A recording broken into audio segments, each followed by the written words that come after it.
The Liberty Weekly Podcast is brought to you by Tom Wood's Liberty Classroom. Sick of losing arguments with your statist friends? Fear no more. Now you can vanquish your intellectual foes with courses taught by top libertarian professors. Tool your intellectual arsenal and enroll today by navigating to www.libertyweekly.net/Liberty Classroom or by following the link in the show notes page.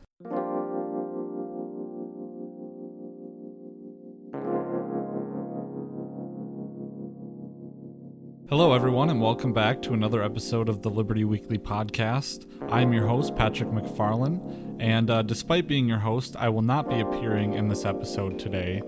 Jerry, the co-host, decided to give me the weekend off here. So instead, Jerry will be sharing with us his lingering thoughts on consumerism and the myth of post-scarcity that we just didn't have time to get to in our last episode, episode 22, which was a Thought Crime Thursday-style critique of American Psycho.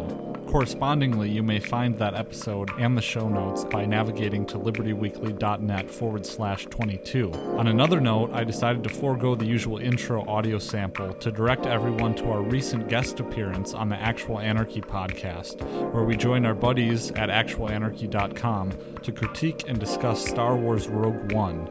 And we had a really great time recording with them, and we would definitely urge all of our listeners to show them some support. You may find our guest appearance at www.actualanarchy.com/35 or by viewing it on our own site at libertyweekly.net/Rogue One. Thanks everyone for listening, and without further ado, I will hand the episode over to the co-host, Jerry McCollum.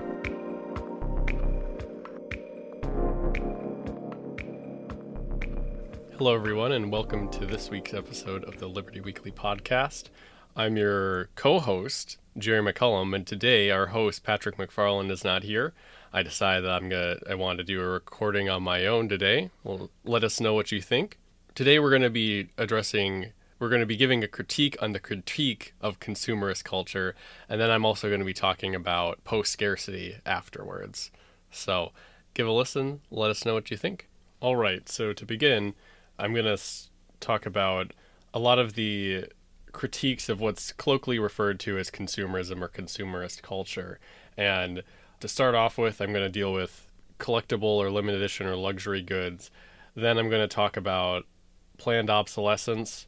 I'm going to talk about advertising, and then I'm going to talk about, I guess, what I would call Skinner boxes or gambling and those sort of things. And then in our next segment, I'll talk about post-scarcity. So I'm talking about limited edition and luxury goods. I'm going to start off with a story. An old friend of mine was really into a brand called Supreme. And before him, I'd seen its logo around, but I never knew really what it was. But it's a fashion clothing wear line that has some pretty extreme prices. Like, for example, I'm looking at one of their websites right now, and there's a 100% cotton shirt for $150, and there's only one in stock left. They've got hoodies for $200, $600 jackets, those sort of things. And these are streetwear clothes. It's not like they're made out of a really technical or expensive kind of fabric, although I'm sure they're well made. They're made out of, what probably would actually be a $10 t-shirt. They put a logo on, and then they're able to charge $150 for it. And a lot of people think of this as highway robbery. They think of it as absurd.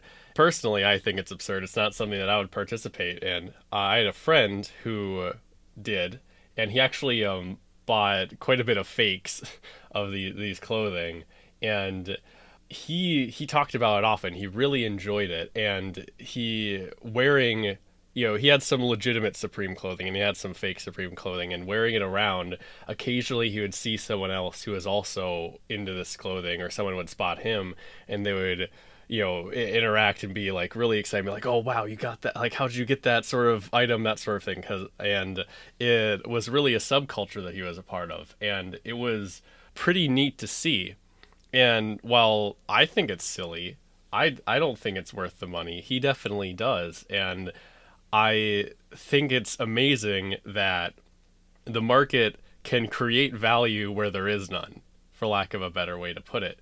that on its surface, on a superficial level, this seems very silly. It seems like this particular item isn't really worth more. If you look at its components, it isn't actually worth more. But there's this huge cultural aspect to it that gives it so much worth. While from a purely utilitarian standpoint, it's silly and it's a waste of money, it obviously is worth it to some people. And I think that I think you're being a little, I don't know how to put, close-minded if you see these sort of things and you think of them as a net evil in the world, and you think that they're not, as a whole, that they hurt people and that this sort of behavior should go away. I think that it's, personally, I engage in some of this stuff on a much smaller level. Like, for example, on my desk, I've got a Rob amiibo, and that was something that I bought the day it came out. And I honestly don't know how much that's worth now. I'm assuming not particularly a lot, but there's a period of time when amiibo, when there was such high there's such a low supply for amiibos that people were getting up in lines and those sort of things. And I participated once in that, and I actually really enjoy it. I enjoy looking at it, and I'm assuming that most people have a similar reaction. There's one or two things that they're okay with it being something kind of silly, and from a utilitarian perspective, really having no use or no value. And I think a great example of this would be any sort of memento that people carry around. Is that, if looking at it from another perspective, let's say you have a particular friendship bracelet or something like that. Like, its real value is something that exists solely within your mind and within culture. And I don't see how that's substantially different than something like a Supreme shirt. This value is coming from a different source. It's coming from a friendship or a memory. Well, instead, the value for a Supreme thing is coming from advertising, excitement, hype. That's, I get, for lack of a better way to put it. But I would say fundamentally, it's just your culture that is determining that thing's real value. So I think that if this is a behavior that people really think is undesirable, if anything you should do, it would be to just try to convince people that it's silly. Just try to talk to them. I don't think that the best option is to, which some people may want to do this. I haven't heard of anyone do it, but I imagine that a great architect of society would see these sort of things and be like, no, that's silly. We should get rid of that. And I think that would really do more harm than good, because it would be very hard to define the limits of when something is. You can look at extremes and you can see the Supreme brand and you can see that's superfluous. That's something that its value is created through artificial scarcity and hype and those sort of things. But on the other hand, I think that something that is similar to this is a brand name that is particularly beloved and makes good products, and they're able to charge a higher price because their products have a reputation of being so good. And that's something that I also think is in a similar vein. And I don't think that you could draw a line between people paying more for a good being of a higher quality and appreciating that from a particular vendor, and people paying more because of hype around something. I think that's not a line that can be clearly delineated. And if someone was to, make a law outlawing things like Supreme, I think that it would be impossible to do it without either being ineffective or it stepping on people's toes who don't necessarily deserve it. All right, so the next topic that we have today is about planned obsolescence and how it's, something that hurts the consumer.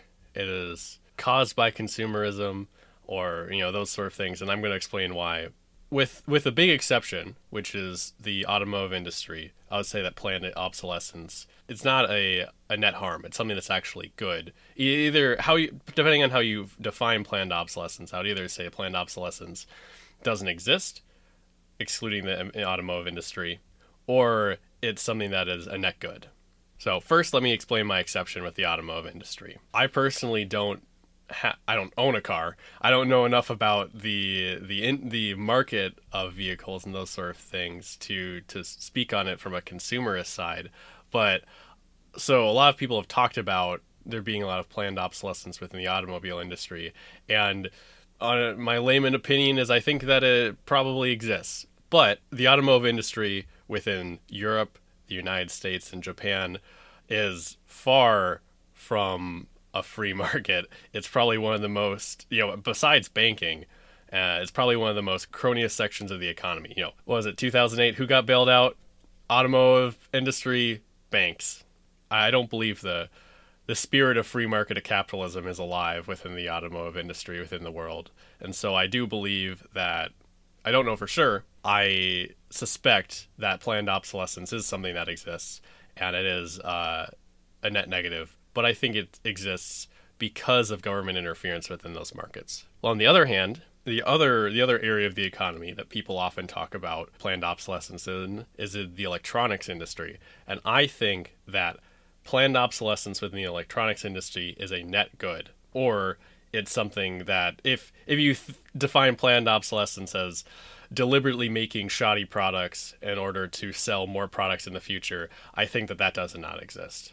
So let me explain why. The electronics industry changes and advances so much between each year that having items have very short lifespans of having their products have short lifespans of 2, 3, 4, 5 years makes sense, because within 5 years there's going to be, or whatever the life cycle of the particular product is. With cell phones it's 2 years. Within 2 years the market is going to have changed so much, the products are going to be so much better, that it would be foolish for someone to buy a more durable phone that would last a longer period of time. Let's say you buy a cell phone that lasts 5 years instead of 2 years. That cell phone would have to cost more than a cell phone that would last 2 years, if everything else being equal. Also, after those first 2 years of service, when the less durable phone would buy another one, they would then be back to having the best thing that the market can provide, while this person has the 5-year-old, the phone that lasts for 5 years, after those first 2 years would be stuck with the same experience. And so it makes sense for things to last a short period of time and for them to be changed out quickly, because it's not worth it having something that lasts long, because in total you can have a better experience for the same amount of money if you change out your item often. And so I would say that within the electronics industry, planned obsolescence is, depending on how you define it, is either something that doesn't exist or is really what the consumer wants. And it's something that makes their products better. That's something that I think a lot of people don't understand when it comes to electronics. They complain about the fact that their TV doesn't last that long, or they complain the fact about their phone doesn't last that long. And it's like, well, there's a reason why. It's because you're able to get better service. And it's unfortunate that you don't appreciate that. And it's annoying that you have to get a new electronic device more frequently when it's something that you actually don't care about a whole lot. But in total, you're getting a better service. And I think that's something that people don't acknowledge. So now let's talk about advertising. And I know that there's a lot of people, I have a lot of friends that really dislike advertising. And, particularly this seems to be something more that you see on the left side of the spectrum, especially the more new agey people get. I've noticed people that have more new age spiritualism significantly dislike advertising. And I mean, I think it's annoying. I would rather have something that has no advertising, all other things being equal, than one that has advertising with it. But I do not mind advertising, and I think that its existence within the world is a net good. For example, there are so many websites that provide products free of use that make their money through advertising. YouTube, most blogs and print websites, they make their money through advertising, and because of that they're able to provide a product to you at no charge. And I think that's something that people don't appreciate. I happily will have ads around my product or watch ads in order to have a service for free. Related to that, a lot of people have issues, not with ads in general, but just with targeted ads. This is, of course, is personal preference, but I happily will sell my privacy for free services. And I have no issue with that. I legitimately prefer targeted advertising because my advertising now is about things I care about and I'm interested in, instead of, like trucks or feminine products. Like I don't want to see those sort of things. They're not relevant to me. I don't care. But when I see an ad for, let's say, a new album that's been released, I'm all like, oh yeah, that's really cool. I'm maybe not going to get it, or I maybe already have it, but it's a much better experience than getting another, like, come and buy a truck ad, And that's something that I don't think people appreciate. And of course it's a personal preference thing, but I do not mind selling my privacy to corporations for better services. Now, this is tangential. I do mind the fact that the government demands my information from those companies, but that's not an issue of the capitalist economy. That's an issue with the state. And even though there are such programs as PRISM and that sort of thing, I'll take the trade-off. I would prefer to have all these services than to have more anonymity from the government. Now, something else when it comes to ads is that a lot of people complain about them being, they're kind of like brainwashing. A lot of people say they're deceptive. And I would say that sometimes yes, but I would think that the more knowledgeable a consumer is, like the more a consumer knows the game of advertising, the less effective advertising is. And I think that's something that's really important. I think that this is again more tangential, but I think that especially within an anarcho-capitalist society, savvy consumers are something that's really important to having that place run as efficiently as possible. And I think that savvy consumers is something that is really important in general. So, for example, take Beat headphones, Beats by Dre, those sort of things. Now, some people have Beats by Dre headphones because of the cultural aspect of it, similar to Supreme, as like we were talking about before. And, I think that that's a foolish reason to want to get headphones for that, but you can do that. More power to you.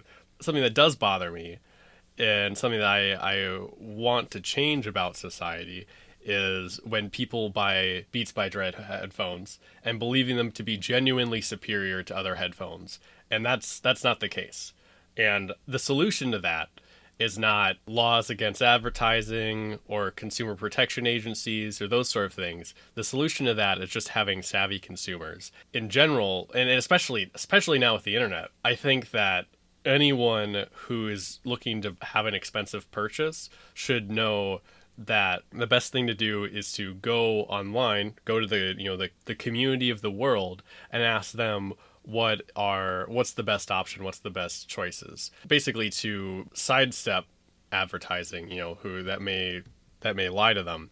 And I would also expect that, in our theoretical Ancapistan, that deceptive advertising would be significantly less of an issue because people in Ancapistan will be more consumer savvy and in general smarter, which I think that'll be the case because there won't be any, kids won't be going to public schools, but that's another topic. But needless to say, I think that there's a lot of things like people believing an item, like people seeing advertising that is deceptive and believing it. I think there'll be a lot less of that in a society that is smarter, that has better education, which would be a society without public schools, for example. So advertising is something that doesn't concern me really, except when a consumer isn't smart enough to get that an ad is being deceptive to them.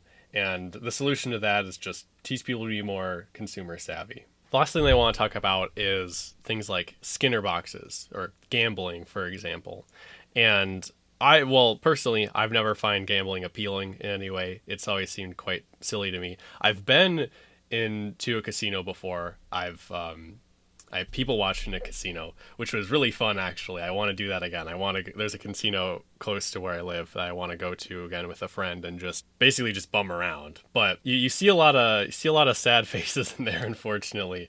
So there's a part of human behavior that can be exploited in order to, there's parts of this, I guess, is getting more to the root of all these issues that we've been talking about, and that is that there is human behavior that can be exploited by the market in order to get more money and funds out of them. Basically, like, you can think of any kind of business that's trying to promote an addictive behavior through something like gambling, or something that I have participated in before and thankfully do not now, is they're free to play MMO kind of games where they just suck up your time and they try to suck up your money. And I've participated in one of those in the past. I thankfully only spent, I think, $5 on it in total, but God, that ate up like 300 hours of my time, and I feel quite foolish because of it. But during that period of time, I found, like, it gave me some enjoyment out of it, and maybe at that, I don't know for sure, but maybe at that period of time, it's kind of like, I kind of imagine it like drinking a whole bunch, is that it's sort of like there's sort of the self-erasure that happens while you're playing something really mindless and simple. And at that period of time, I genuinely appreciated that, and that's why I put so much time into that game. But sorry, getting off topic here. There is, there's behavior that can be exploited within humans. Generally they're in what I would call them as Skinner boxes, and I think, again, the solution to those things is to have basically less damaged humans, to have a society that will create more healthy people. And I think that a society sans the government is one that does that. And so I don't imagine in the future that if we're in a freer world, that things like gambling or video games that prey on the sort of Skinner box instinct, I don't think that those are going to be legitimately a problem in any way. And in some cases, I think that there's something that can provide value to people, because there are people who, they go to the casino, they only spend a certain amount of money, and that is to them, that's a legitimate use of however much money they spend there, $100 or so, $500, who knows, but that is a worthwhile evening for them. And to me, it's, I can't say that that's wrong. I can't say that they should be doing something else with their money if that's something that they genuinely enjoy. But the things that definitely are destructive, people who have become addicted to gambling, who lose significant amount of money or are in debt because of it, those sorts of behaviors, I think that the way to deal with them is not through banning gambling or through welfare or through public welfare or those sort of things. It would be through better education, which would exist without the public school system, or it would be by, having a society that's less damaging to people, having a society without the drug war, those sort of things. And I think that is, I think that's the way, if it's desirable to deal with this problem, that's the way to do it. Thank you for listening to this rambling. After a word from our sponsors, we'll talk about Post-Scarcity. Hey everyone, Pat McFarland here. As a listener of the Liberty Weekly podcast, you have probably heard of our feature program, Thought Crime Thursdays. If you enjoy perusing the world of dystopian fiction, you will love the course Sci-Fi, Liberty, and Dystopia. Taught by Professor Brad Berzer, a frequent guest on the Tom Woods Show, Sci-Fi, Liberty, and Dystopia is one of the most popular courses available exclusively through Tom Woods' Liberty Classroom. Correspondingly, it is also where I have been drawing inspiration for future installments of Thought Crime Thursdays. To gain access to this course and 18 others taught by top libertarian professors, join through our affiliate link by navigating to libertyweekly.net/Liberty Classroom, or follow the link in the show notes page. All right, so now I'm going to start talking about post-scarcity, and I'm actually going to be addressing more of the pop post-scarcity, because generally when people talk about post-scarcity online, they mean post-scarcity literally. They mean all of the wants of humankind will be accounted for. There will be no more unmet needs, those sort of things. It looks like anyone who legitimately talks about post-scarcity acknowledge in some fact that there certain commodities may remain scarce in a post-scarcity society, which is good, because I think that's, no matter how you define no matter what you're referring to when you say post-scarcity, I think that they're just to the very nature of being humans means that there will always be some things that are scarce. Let me address that to begin with, how there will always be some things that are scarce. Humans regularly create artificial scarcity, and they enjoy artificial scarcity. You can just look at any kind of digital currency or MMO or things like that, and there's a legitimate value to there being a good that theoretically you could make.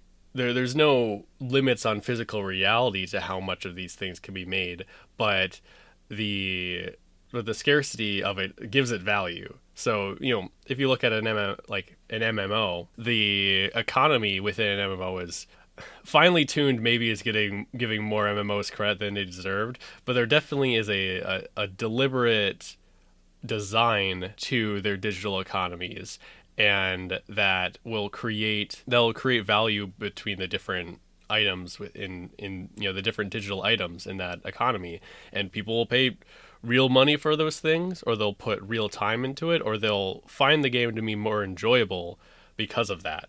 So you can look at hats in TF2, for example, or gun skins in CS:GO.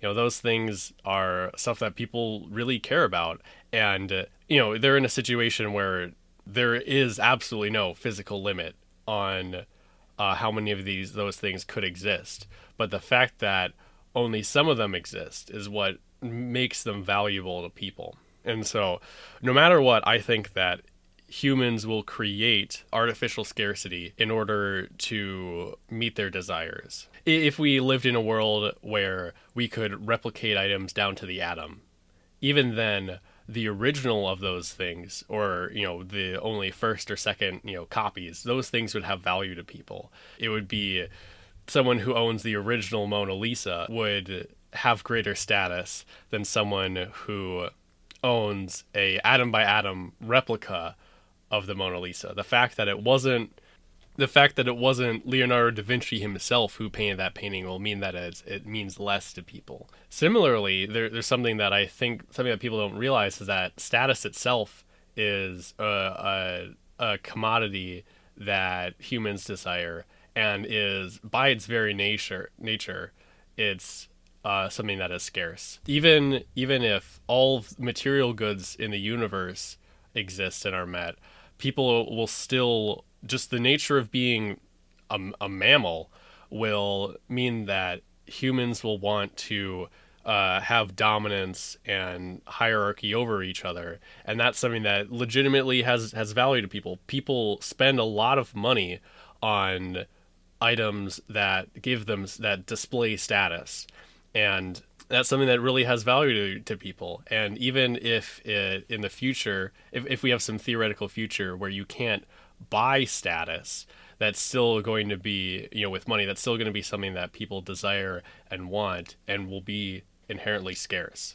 Now, getting more to the less theoretical side of things, a lot of people talk about, within 50 years or so, technology will be so great that human culture and labor will, humanity will be so different that we'll need to work so few, and we'll have all, our needs will all be met, that there's going to have to be some great change and shift in society. And my answer is yes, but I don't think this is as big of a deal.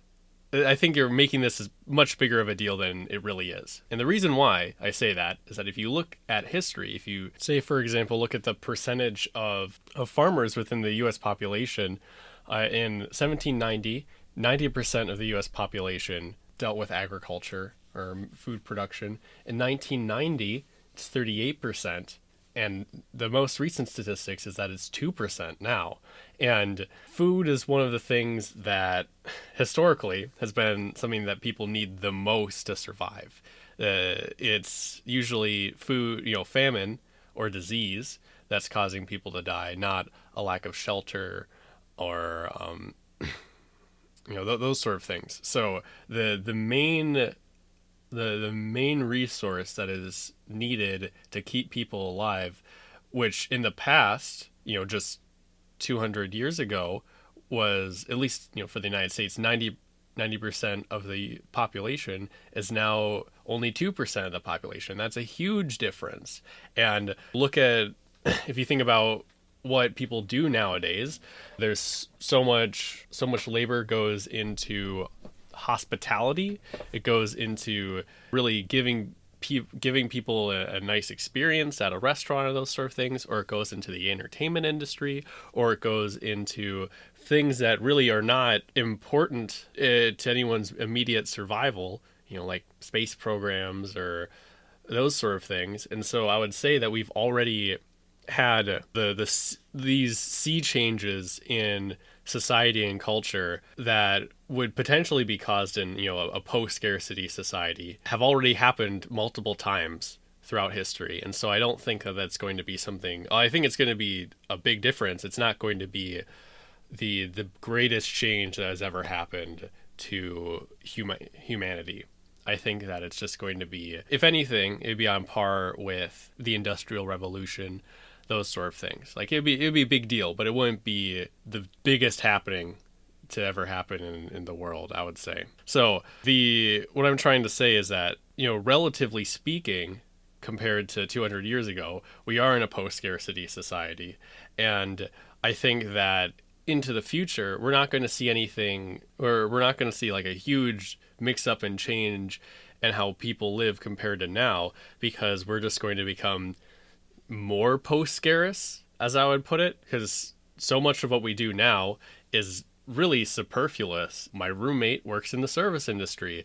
Really, what his job is entertaining the guests. He has to bring, entertaining the people that work at his restaurant. He has to bring them food and whatnot, but it's being waited on is something that people value. I don't value it, but a lot of people do.